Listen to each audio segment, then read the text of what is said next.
Hello, my name is Lakshmi Narayan. I am from Aeronautical A section. This TED talk of fluid dynamics is about turbulent boundary layers and the channel flow. My roll number is 133. Coming to the introduction, the boundary layer theory defines a boundary as a layer of fluid developing in the flow with very high Reynolds number, that is, with relatively low viscosity as compared with inertia forces. This theory is helpful in the application of science, technology, sports, and in our livelihood.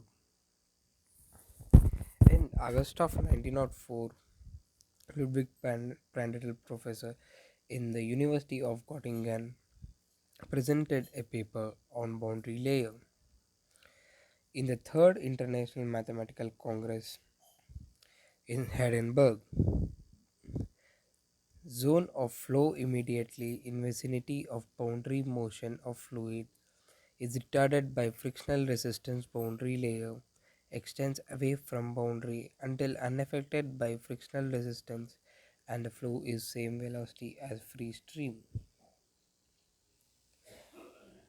Viscous effects confined to within some finite area near the boundary.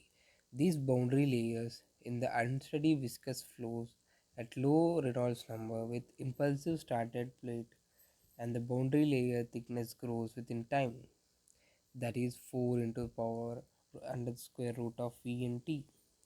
In periodic flows, it remains constant. It can derive from Navier-Stokes equation from the above condition. These boundary layers can be laminar or turbulent. Once turbulent, it thickens and nearby stress increases.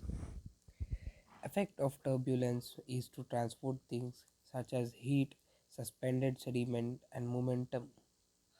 Momentum gets diffused towards the boundary thing, like sediment tend to diffuse away. Coming to this picture and slide, assume the hydrostatic pressure distribution inside the boundary layer. Further, if the shear stress increase vanish away from the boundary, velocity gradients go to zero.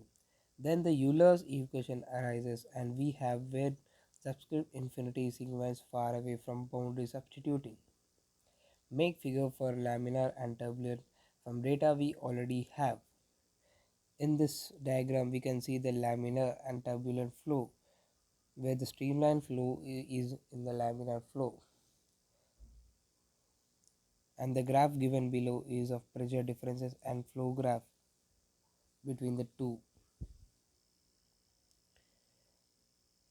This slide is really typically wanted is not just the turbulent eddy viscosity but the bed stress, because this is what we use to estimate transport.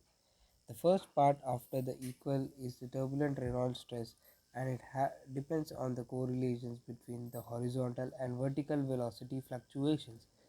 These are estimated using the last part of the equation. The Reynolds number Nr can reveal whether the flow is laminar or turbulent. It is Nr is equal to 2 gamma V Rn. R is equal to 2 P V Rn. For Nr below 2000, flow is laminar. For the Nr above 3000, flow is turbulent. It leads to something called as the law of wall, gives us the function as of elevation. Trouble is, how do we know? We normally don't, so we estimate the shear stress from the quadratic equation drag law, as where F is a friction factor. Then if we wanted to, we could rearrange to using the law of the wall. This graph shows the laminar flow and the turbulent flow within the Reynolds number.